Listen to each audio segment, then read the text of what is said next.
Cerita yang pernah saya dengar dari Andre Gurutta itu, Andre Gurutta Kiai Haji Abdurrahman Mahmud Dalil, Kiai Abdurrahman Mahmud Dalil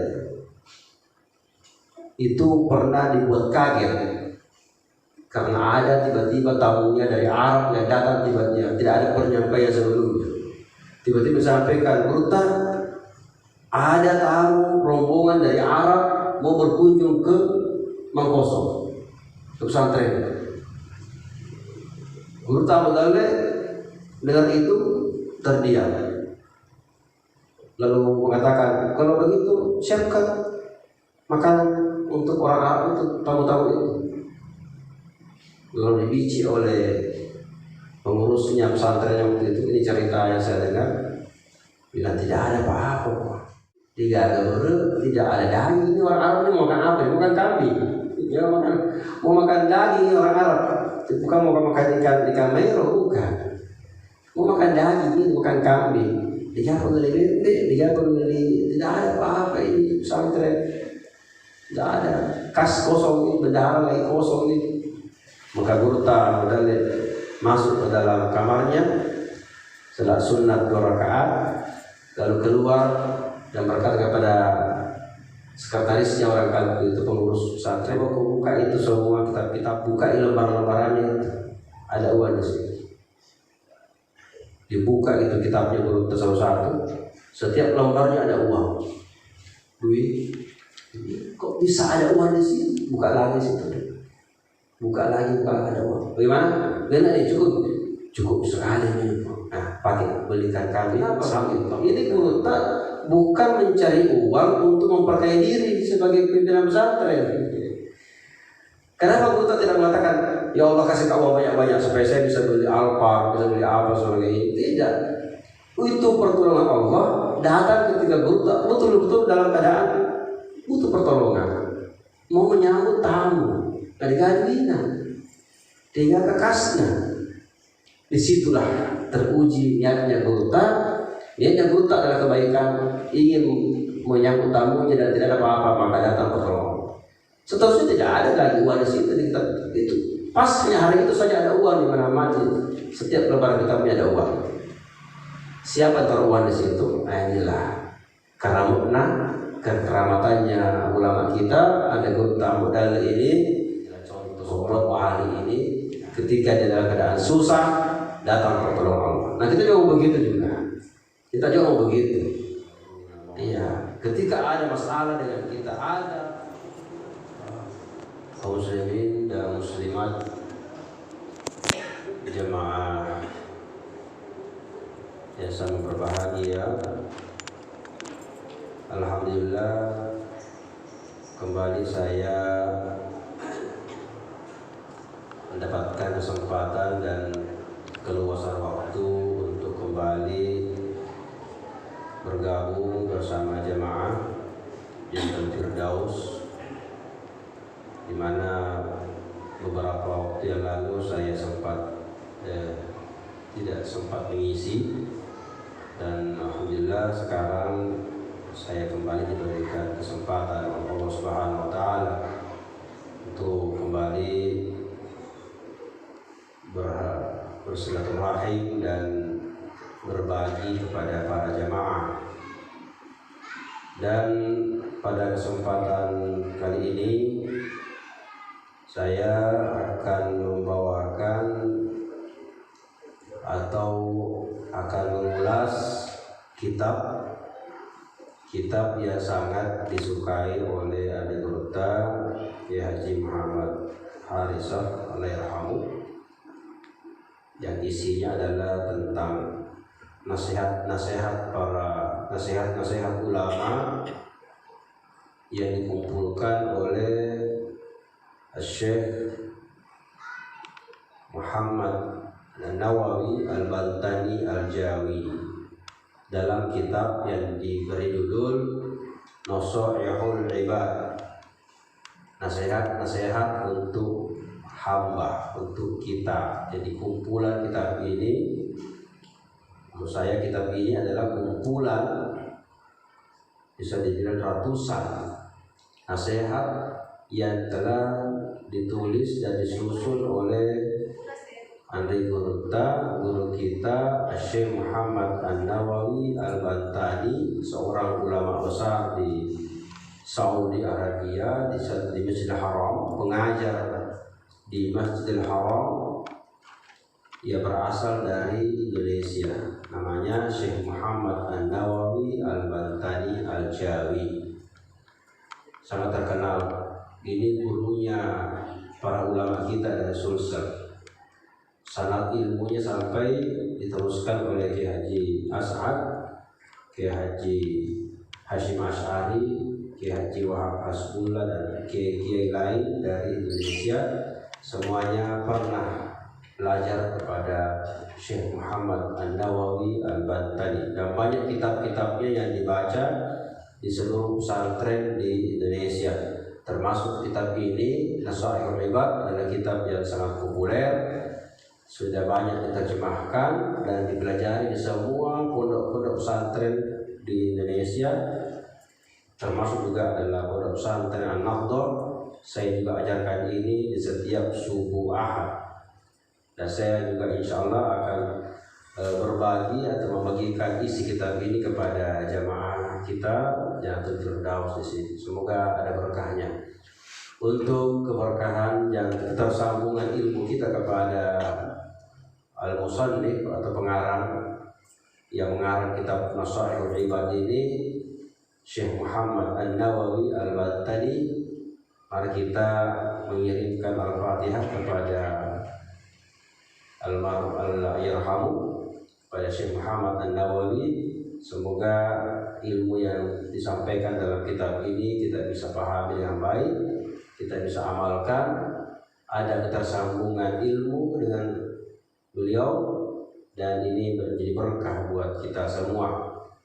Untuk itu mari kita bersama-sama mengirimkan Al-Fatihah kepada ruh Syekh Muhammad An-Nawawi Al-Bantani Al-Jawi. Al-Fatihah. Ya Allah.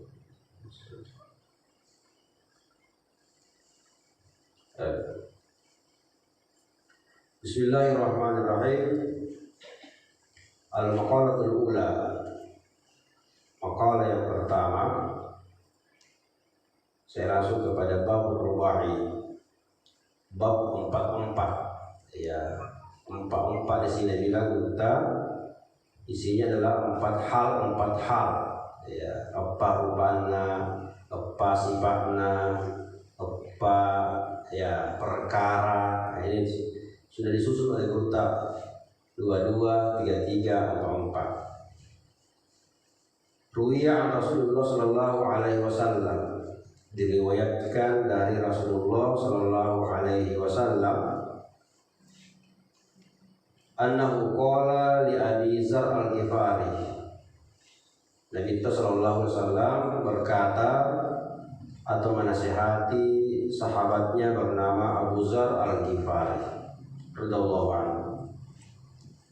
Wa ismuhu Jundub bin Janadah, isim ataukah namanya, nama sebenarnya Abu Dzar adalah Jundub bin Janadah.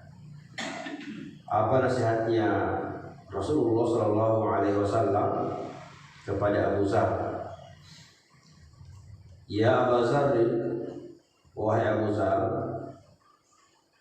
jaddid safinata fa innal bahra amikun. Yang pertama nasihatnya Rasulullah, wahai Abu Dzar, jaddid safinah, pakabarui robingmu. Apa maksudnya Rasulullah di sini? Perbaharuilah perahumu.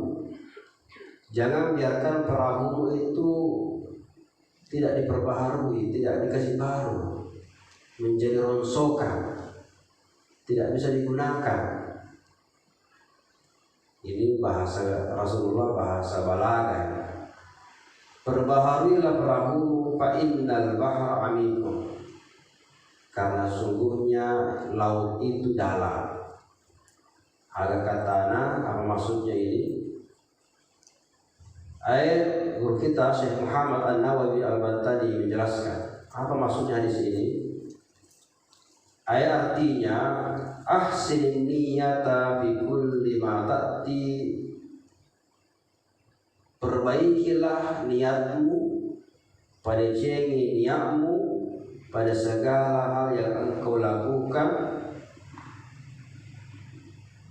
liyahsula lakal ajra wa najata min azabillah, agar engkau mendapatkan pahala. Jadi kita disuruh untuk senantiasa memperbaiki perahu. Perahu apa di sini? Yang dipakai untuk kita berlayar di dunia ini. Apa dipakai selama? Rasulullah mengistilahkannya dengan as-safinah, lopi. Lopi dipakai berlayar mengarungi ini.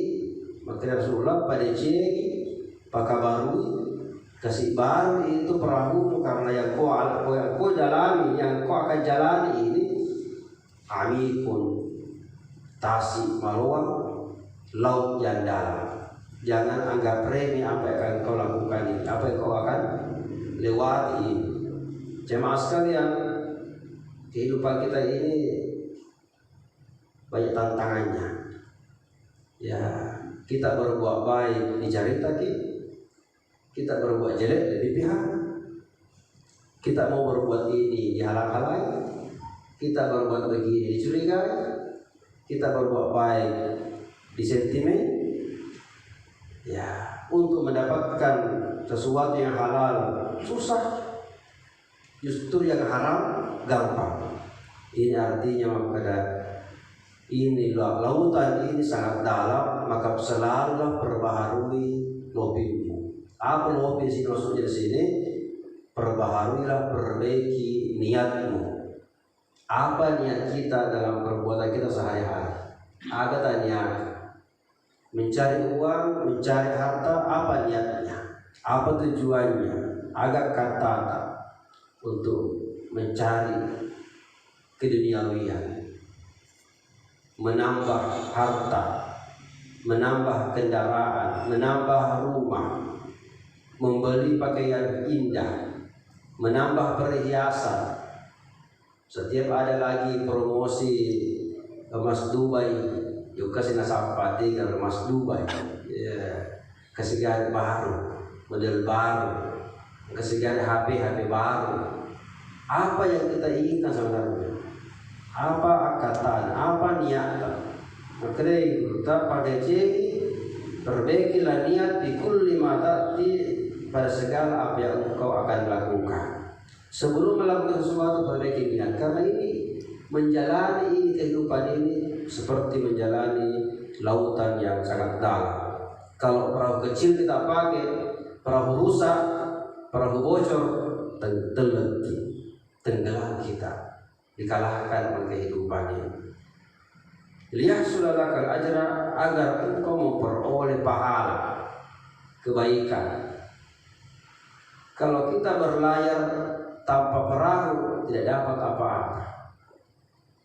Bekerja berbuat tidak pakai niat atau niatnya tidak baik, tidak akan mendapatkan pahala. Agar tidak sia-sia apa yang kita lakukan ini, maka iringi dengan pahala.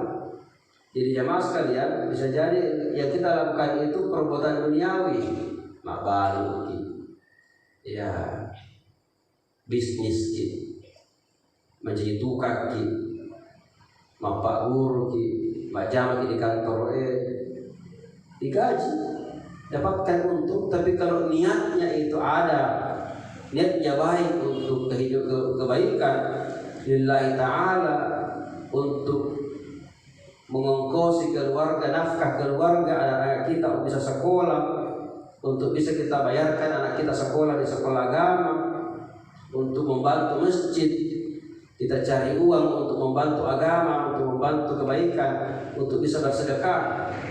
Maka kata Guru liyahsula lakal ajra, maka karena niatnya baik, maka segala yang dilakukan itu memperoleh pahala, walaupun itu perbuatan duniawi. Ya, jadi pahala itu tidak selamanya datang dari perbuatan-perbuatan ya ibadah, sholat dan lain-lain. Perbuatan lino saja, jamaah lino kita iringi dengan niat yang baik. Karena Guru di sini kita dapatkan pahala. Yang kedua, kalau niat itu baik, nah, ini pada cengin ya, maka kita juga mendapatkan an-najata min azabillahi, keselamatan dari azab Allah. Jadi banyak juga perbuatan niatnya jelek justru akan sampai kepada azab Allah. Walaupun kelihatannya perbuatan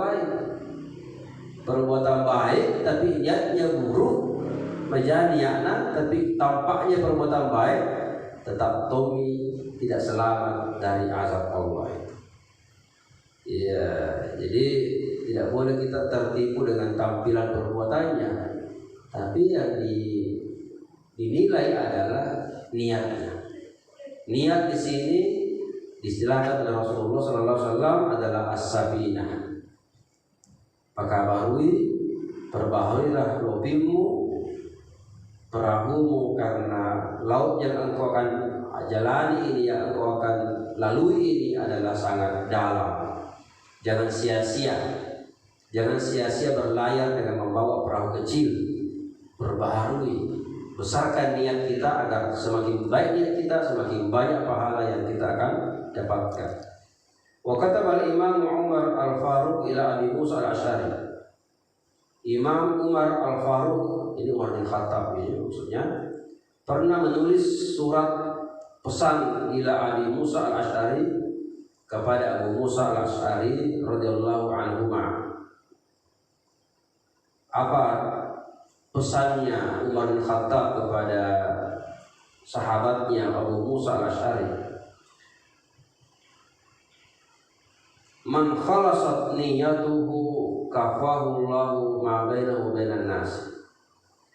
Barang siapa yang khalasat niyatuhu, suci ikhlas ki niatnya pada segala perbuatannya, degaga niat-niat maja dalam perbuatannya, bersih hatinya dari segala niat-niat buruk, yang ada adalah niat baik.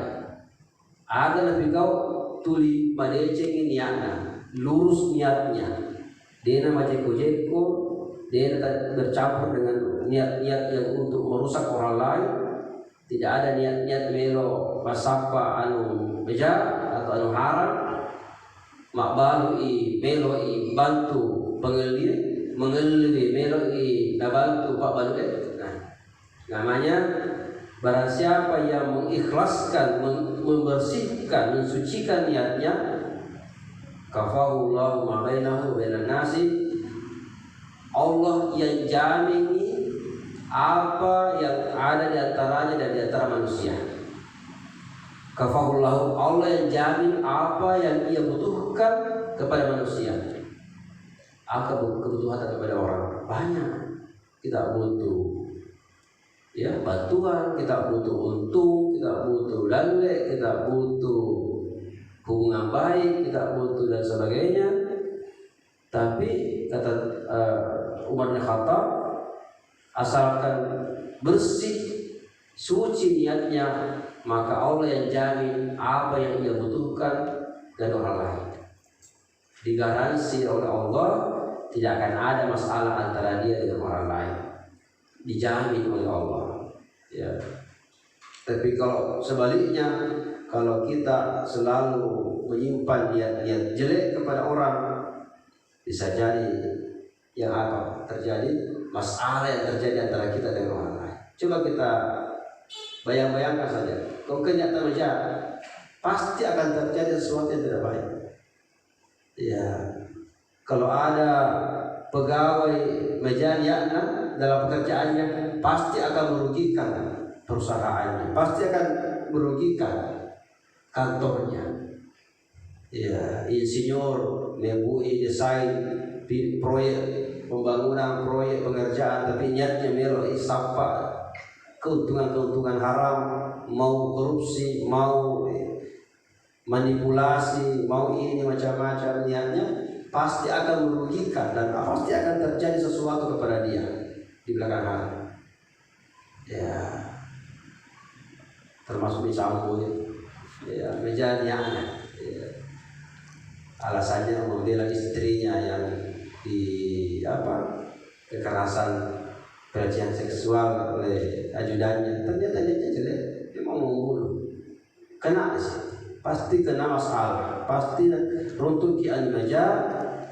Allah tidak jamin apa yang ada di antara kita dengan orang lain kalau niat kita tidak pernah bersih, tidak suci niat kita.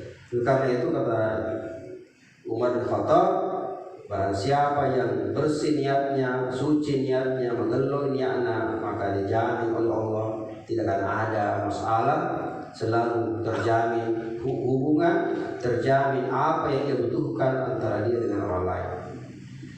Wa kataba Salim bin Abdullah bin Umar bin Khattab, ini cucunya Umar bin Khattab lagi, namanya Salim bin Abdullah bin Umar bin Khattab, ila Umar bin Abdul Aziz, kepada Umar bin Abdul Aziz khalifah.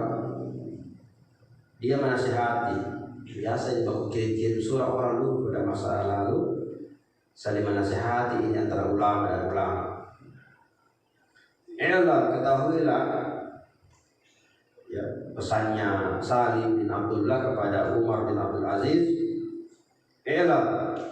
Ismi, ketahuilah ya Umar, wahai Umar, anna aunallahi lil 'abdi biqadri niyatihi. Anna aunallahi lil 'abdi biqadri niyatihi.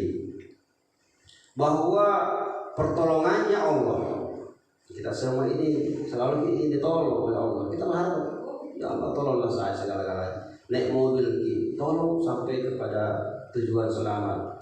Bekerja kita tolong ini tidak ada masalah dengan pekerjaan. Naik pesawat kita tolong ini tidak ada apa-apa di pesawat dan sebagainya. Pertolongan Allah. Apa kita punya pekerjaan, ujian, ya, pekerjaan berat yang kita akan hadapi, selalu kita butuh pertolongan Allah. Tapi apa kata Salim bin Abdullah? Anna Allahi, bahwa pertolongannya Allah itu kepada hamba, kepada manusia, biqadri niyatihi, tergantung pada apa niatnya. Biqadri niyatihi, tergantung apa niatnya. Melo tiga ditolong oleh Allah Ta'ala. Apa kita mau ditolong oleh Allah, maka Allah hanya menolong orang-orang yang niatnya baik. Ya, kelihatannya berhasil, tapi sebenarnya Allah tidak suka perbuatannya. Yang kita inginkan adalah Allah ini, pertolongan Allah ini adalah pertolongan yang baik, yang barakah. Maka pertolongan Allah biqadri niyatihi, tergantung bagaimana niatnya orang. Faman khalasat niyatuhu, barang siapa yang niatnya ikhlas, sama Allah lahu, maka dipastikan Allah akan menolongnya. Dipastikan Allah akan menolongnya. Wa man naqasat niyatuhu, barang siapa yang niatnya kurang atau niatnya tidak baik, naqasa anhu Allah biqadri zalika, maka Allah juga mengurangi pertolongannya. Allah juga akan menghilangkan atau menjauhkan dari pertolongannya. Jadi pertolongan Allah, bantuan Allah kepada kita, melalui disukseskan, diberhasilkan kita punya usaha, dagang, bisnis, kita ingin baik, kita ingin naik, kita punya jabatan, karir, maka perbaiki niat. Ya, perbaiki niat kita menjadi pejabat, perbaiki niatnya menjadi anggota dewan, perbaiki niatnya menjadi pengurus organisasi, perbaiki niatnya, maka disitulah akan ada pertolongan Allah Subhanahu wa Ta'ala.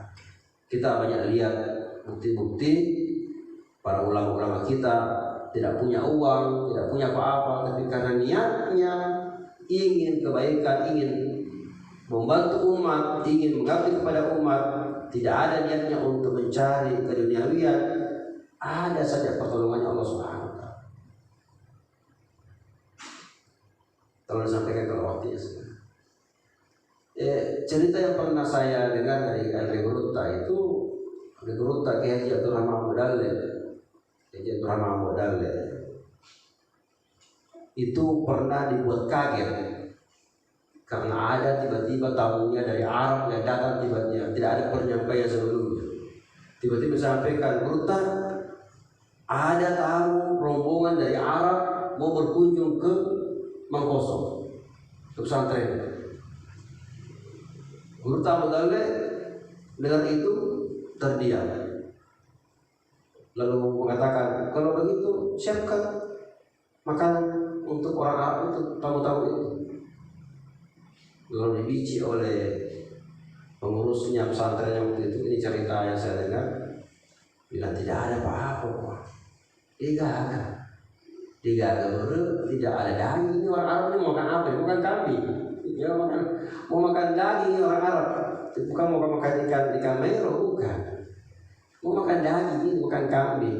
Dia beli bebek, tidak ada apa-apa ini pesantren. Tidak ada. Kas kosong ini, bendahara lagi kosong ini. Maka guru ta'ala masuk ke dalam kamarnya, salat sunat 2 rakaat, lalu keluar dan berkata kepada sekretarisnya orang kampung itu, pengurus pesantren, coba kau buka itu semua kitab-kitabku itu, buka lembar-lembarannya itu, ada uang di sini. Dibuka itu kitabnya satu-satu, setiap lembarnya ada uang, duit. Kok bisa ada uang di sini? Buka lagi situ, buka lagi ada uang. Bagaimana? Benar nih, cukup sekali nih. Nah, pakai belikan kambing, sambut tamu kita dengan baik. Kenapa begitu? Ini guru tak bukan mencari uang untuk memperkaya diri sebagai pimpinan pesantren. Kenapa guru tak tidak mengatakan, ya Allah kasih tahu banyak-banyak supaya saya bisa beli Alfa, bisa beli apa sebagainya? Tidak. Itu pertolongan Allah datang ketika guru tak betul-betul dalam keadaan butuh pertolongan, mau menyambut tamu dari Gadwina, tinggal kekasnya. Disitulah teruji niatnya guru tak. Niatnya guru tak adalah kebaikan, ingin menyambut tamunya dan tidak ada apa-apa, maka datang pertolongan. Seterusnya tidak ada lagi uang di situ, di kitab itu. Pas hari itu saja ada uang di mana-mana. Setiap lembar kitabnya ada uang. Siapa taruhan di situ? Inilah karamutna, kekeramatannya ulama kita. Ada guru tamu dalil ini membuat orang. Nah, inilah contoh seorang wali ini ketika dia dalam keadaan susah datang pertolongan Allah. Nah, kita juga begitu juga. Kita juga begitu. Iya, ketika ada masalah dengan kita, ada kesempitan hidup, ya, ada masalah, ada dilema, ada pilihan yang berat, ada cobaan, ada ujian yang berat, kita harapkan ada Allah, ya, ada pertolongan Allah. Tapi pertolongan Allah itu, ya, syaratnya adalah pada jengkel nyata. Pada yang menempuh nyata, jangan harap ada pertolongan Allah Subhanahu Wa Taala. Yang kedua, wa khuziz zada kamilan fa inna safara ba'id. Kata Rasulullah SAW kepada Abu Zar, ambillah, siapkan lezat, bekal, bokong, siapkanlah bekalmu secara sempurna, cukupkanlah, ya, pasok-pusokku bokongmu, bekalmu, fa inna safara ba'idun, karena perjalanan ini, as-safara ini, perjalanan ini sangat jauh. Ini apa maksudnya? Rasulullah berkata begini, ya, lengkapi, perbanyak bekalmu, Pak, malampir, mabira itu ala letak. Ya, secara logika benar ya, kalau kita mau pergi jauh-jauh tentu banyak-banyak juga kita persiapkan. Kalau mau ke Bone cukup 1 ransel sudah bawa. Mau ke Jakarta ya bawa motor. Kalau mau ke Saudi umrah ya banyak-banyak juga kita bawa. Ya itu logikanya seperti itu.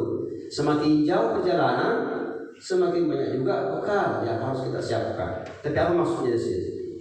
Ternyata yang dimaksud dengan perjalanan di sini, sebutkan apa yang dimaksud dengan as-safar, perjalanan, ternyata adalah fil akhirat, perjalanan ke akhirat. Berapa lama ke akhirat? Ya, apakah sudah ada bekal ke akhirat? Nah, ini perjalanan yang sangat panjang. Lino ini, dunia ini sempit, pendek ini dunia ini. Yang paling panjang lamanya kita akan lalui itu adalah akhirat itu. Tidak ada habisnya. Maka kata guru, Berapa persiapan tak menghadapi akhirat? Nah ini jauh, panjang ini akhirat ini. Fa inna safara ba'id, karena perjalanan kita ke akhirat adalah sangat jauh. Fi ghairi ta'abi, sangat melelahkan untuk mencapai akhirat itu. Wa khaffifil himla, dan ringankanlah bebanmu, bawaanmu, tiwi-tiwimu. Kenapa disuruh ringankan? Ai mahmuluka minad dunya, apa yang kau bawa di dunia ini untuk ke akhirat, ringankan. Fa innal akabata qu'ulun, karena tanjakannya itu sangat tinggi. Nah, ini maksudnya. Kalau kita ingin memanjat gunung, lalu kita bawa bawaan 10 kilo di punggung kita ini, bagaimana susahnya membawa? Bagaimana caranya naik, mendaki tanjakan kalau matana i bagasi? Ya, mobil Agia dan penuhi 10 karung berat, bagaimana bisa tanjakan kecapai itu? Kenapa setengah mil itu manjak? Karena bawaannya sangat berat. Maka kata Rasulullah SAW, kalau mau ringan ke akhirat, nah ini perjalanan panjang ini. Kalau mau ringan bawaan tak di akhirat, jangan terlalu banyak bawa dunia. Ringankanlah bawaanmu, tiwi-tiwimu dari dunia ini. Apa bawaannya kita? Ini yang kita akan nanti diperiksa oleh Allah ini di akhirat ini. Berapa bawaan tak? Harta kita berapa yang kita mau bawa untuk diperiksa di yaumil mahsyar? Siaga tiwi-tiwi tak yang akan kita bawa bekal akhirat, bekal untuk sampai ke akhirat banyak. Tapi ringankan beban. Apa itu beban? Apa bebannya sebenarnya? Tanggungan harta yang kita harus bertanggungjawabkan. Biasanya mengenai penceramai yang paling cepat masuk surga, apakah orang miskin atau orang kaya? Semakin miskin orang, semakin cepat dia masuk surga. Karena apa yang menapresnya kalau bercanggung? Tapi yang paling banyak itu nanti, yang paling lama diperiksa nanti amalnya, hartanya adalah orang yang paling kaya, suka ciri-ciri lamanya. Ini bawaannya berat. Misalnya bagasinya sehingga mata mintai diperiksa di yaumil mahsyar itu. Oleh karena itu kalau mau diringankan, kirimlah sebahagian bawaan kita melalui kargo. Nah, kita bawa karung, bawa dos banyak sampai mungkin 100 kilo kita bawa antar. Kalau ini semua dibawa di pesawat, lama tak itu diperiksa nanti di auto check-in, mau ketimbang bayar berapa, merompas segitu bawaan tak ini semua. Maka orang yang ingin enak perjalanannya, maka sebahagian bawaannya nak kirim memang melalui pengiriman JNT atau melalui kargo. Apa maksudnya? Harta kita ini kita mau bawa ke akhirat, lama diperiksa. Kalau bawa tanggungan tak banyak, maka kalau mau ringan bawaan tak, kirim memang sebagian harta ke akhirat. Kargo memang apa caranya di kargo? Bagaimana caranya dikirim ini harta ke akhirat? Sumbang memang ke jalan Allah. Sumbang memang sumbangkan kepada pesantren, sumbangkan kepada madrasah, sumbangkan kepada panti asuhan, bagikan kepada orang miskin. Itu adalah pengiriman kargo kita ke akhirat supaya meringankan tiwi-tiwi kita menghadapi perjalanan panjang ini. Kemudian saya selesaikan. Kenapa kita harus ringankan bawaan kita? Karena tulu al-aqabati sa'bun, karena tanjakannya yang kita akan lewati ini akan tinggi sekali dan berat sekali dilewati. Fa inna umur akhirati syabihatun bil bahril amiqin, maka Nabi menyerupakan akhirat itu seperti laut yang dalam. Rasulullah menyerupakan akhirat bisafar al-ba'idi seperti perjalanan yang panjang, perjalanan jauh. Dan Rasulullah menyerupakan akhirat itu bil aqabati sa'bati, adalah tanjakan yang sangat berat untuk dinaiki, pendakian yang tinggi, likasratil amwal, likasratil ahwali, karena susahnya melewati yang namanya akhirat itu. Maka menghadapi akhirat, perbaiki lobita, niata, perbaiki tambah-tambahi modalata, bekalta, apa itu? Amal kebaikan. Lalu kurangi tiwi-tiwita, kurangi bebata, yaitu harta-harta duniawi yang tidak perlu kita harus bawa, kirim ke akhirat, supaya jangan lama-lama kita diperiksa nanti. Karena semakin banyak harta kita yang kita simpan-simpan, yang kita banggakan, yang kita sombongkan, maka semakin lama juga kita nanti menghadapi susahnya akhirat itu. Wa akhlisil amala fa inna naqida basirun. Dan kata Rasulullah yang keempat, bersihkanlah, ikhlaskanlah amalmu, bersihkanlah amalmu, fa inna naqida, karena orang yang, bukan orang di sini, karena yang akan memeriksa amal itu yaitu Allah Subhanahu wa taala, basirun, maha melihat apa yang ada dan apa yang kita perbuat. Ai mutli'un wa muraqibun li jamil ahwali, Allah sangat tahu apa di balik amal yang kita lakukan. Apa niat, apa tujuan amal yang kita lakukan, Allah tahu. Walaupun kita tidak pernah mengaku, tapi Allah tahu apa maumu, apa niatmu. Maka kata Rasulullah, perbaiki, ikhlaskan, bersihkan amalmu, karena yang akan memeriksa amal itu adalah basirun, maha melihat. Kalau polisi bisa kita kelabui, masih bisa orang bikin KTP palsu, masih bisa orang bikin STNK palsu, itu kalau polisi. Tapi kalau Allah, bagaimana bikin palsu-palsu? Tidak ada yang palsu. Allah maha melihat apa yang ada di perbuatan kita, di hati kita, di niat kita. Qala Abu Sulaiman Ad-Darani, ya, saya baca kitab ini. Daripada saya ceramah bebas, saya baca kitab. Jadi inilah apa yang ada dalam kitab di sini, ini akan kita baca. Ya, jangan misalnya bicara bebas. Saya akan baca saya kitab ini semengaji. Ya, jadi beda cara apa kita bisa mengaji.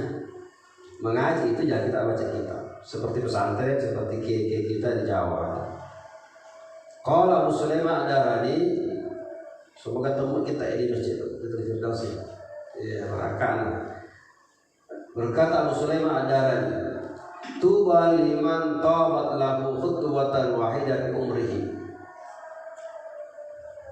Sungguh beruntung, ubuk paha. Sungguh beruntung, sungguh mau orang yang tabat lahu khutwatan wahidatan fi umrihi, yang senantiasa memperbaiki dan membersihkan setiap langkahnya pada umurnya ini. Setiap jejak langkahnya, setiap sedetik umurnya selalu bersih, selalu suci dari segala yang tidak baik. Sungguh beruntung orang yang setiap langkahnya, setiap detik waktunya dalam umurnya selalu bersih. La yuridu biha illallah, tidak ada yang diinginkan kecuali ridhonya Allah Subhanahu wa taala. Wa ma'khazuhu, dan sumber dari apa yang disebutkan Abu Sulaiman Ad-Darani ini adalah qaulu sallallahu alaihi wasallam, sabda Nabi sallallahu alaihi wasallam kepada Muaz bin Jabal. Apa katanya? Apa nasihatnya Rasulullah kepada Muaz? Akhlisil amala, ikhlaskanlah perbuatanmu. Yajzika minhul qalilu, maka Allah akan memberimu pahala dari apa yang sedikit itu. Perbaiki amalmu, ikhlaskan amalmu, maka engkau akan mendapatkan pahala pada yang sedikit saja. Ya, artinya yang sedikit itu saja engkau sudah dapat pahala. Tapi sebaliknya, jika niatmu tidak baik, niatmu tidak ikhlas, maka perbuatan besarmu pun tidak akan ada pahalanya. Jadi niat yang baik akan membuat kita ini mendapatkan pahala kebaikan pada amal-amal yang kelihatannya kecil dan sepele. Namun apa kita hanya menyingkirkan paku ataukah duri dari jalanan, tapi karena ikhlas untuk menolong orang yang lewat di situ supaya tidak tertusuk atau tidak tertusuk ban motornya, kita buang itu skrup, kita buang itu paku, kita buang itu kerikil tajam, kita buang itu besi-besi yang kemungkinan bisa mengganggu orang lewat, maka itu niat itu, maka Allah akan kasih pahala itu walaupun itu hanya hal-hal yang kecil. Tapi dari kau juga ki umrah, juga ki haji, kita pergi apa membangun masjid yang megah, tapi ikhlasnya tidak ada, bukan ikhlas karena Allah, maka amal itu meskipun besar kelihatannya perbuatannya, walaupun zaman-zamannya mega medalakna mesuk banyak biayanya, tapi tidak akan ada pahalanya. Karena intinya adalah akhlisil amala, ikhlaskanlah setiap amal perbuatan. Itulah nasihat dari guru kita yang terkait tadi dengan ini, bahwa kita disuruh untuk senantiasa memperbaiki kendaraan kita. Apa kendaraan kita? Adalah niat, karena niatlah yang membuat kita sampai kepada tujuan. Kalau niatnya jelek, maka tujuannya akan lari salah nantinya. Lalu kita disuruh oleh Rasulullah untuk menyiapkan bekal untuk menghadapi akhirat. Berapa banyak bekal yang kita harus ada siapkan? Ya berapa banyak, berapa lama kita mau tinggal di surga? Itu yang pernah ada guru Haji Muhammad Nur ditanya, berapa banyak amal yang harus kita lakukan? Berapa banyak amal yang harus kita lakukan untuk sampai? Kata guru berapa lama memang kau tinggal di surga? Kalau sehari kau tinggal di surga, cedetannya amal apa cedetan? Seminggu. Kalau seminggu aja kau mau ke surga, tinggal di surga, seminggu tuh saya pernah. Mau berapa lama mau tinggal di surga? Kalau mau lama-lama di surga, ya persiapkanlah bekal seperti itu juga. Sebagaimana kita juga kalau mau lama-lama di Jakarta, ya banyak-banyak tuh dibawa. Kalau cuma 1 minggu sekian kita isi koper. Kalau mau 1 bulan banyak-banyak isi koper, tak karena 1 bulan itu. Dan jauhilah neraka. Ya, jauhilah, hindari perbuatan jelek, hindari dosa, sebagaimana engkau tidak ingin mendekati neraka. Bencilah perbuatan buruk, sebagaimana engkau membenci untuk masuk ke dalam neraka. Bagaimana usaha kita untuk menghindari neraka? Ya, tergantung pada usaha kita untuk menghindari perbuatan dosa. Kalau kita tidak serius atau tidak maksimal dicapai dosa, maka artinya dicapai toi ranakan. Kalau kita meremehkan perbuatan amal baik, artinya kita tidak mau lama-lama di surga. Nah ini jawabannya guru tak kepada yang bertanya, mau berapa lama kita berbuat amal sebenarnya? Iya. Kemudian ya saya kembali menyimpulkan bahwa akhirat itu ibaratnya seperti tanjakan gunung yang sangat curam, yang sangat tinggi, dan tidak mungkin bisa dinaiki ini pendakian gunungnya ini, akhirat ini, kalau terlalu banyak beban-beban yang kita bawa ke akhirat. Maka apa beban itu adalah keduniawian, lino, duniawi, jabatan, harta yang kita mau bawa ini membuat kita berat untuk naik ke atas. Kalau begitu ringankan, kata Rasulullah, ringankan bawaanmu karena engkau akan mendaki tempat yang sangat tinggi dan sangat berat untuk didaki. Caranya ringankan, jangan banyak tanggungan, jangan banyak persoalan dengan manusia di dunia ini, selesaikan. Kemudian harta yang kita miliki kirimilah sebagian ke akhirat supaya meringangi pemeriksaan Allah Ta'ala nanti di yaumil mahsyar. Lalu ikhlaskan amalta karena yang akan periksa amal itu adalah Tuhan yang Maha mengetahui rahasia-rahasia di balik amal itu. Saya kira inilah yang saya sampaikan dari apa yang ditulis atau yang disebutkan makalah pertama oleh guru kita Syekh Muhammad An-Nawawi. Semoga ini menjadi nasihat buat kita semua, yang saya insya Allah juga akan mendapatkan nasihat ini juga. Kita sama-sama untuk mengamalkannya yang kita tahu ini.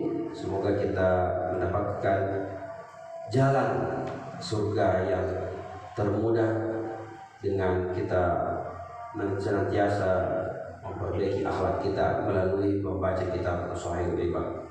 Terima kasih atas perhatiannya. Wallahul hadi ila siratal mustaqim, wallahul muwaffiq ila aqwamit thoriq. Wassalamualaikum warahmatullahi wabarakatuh.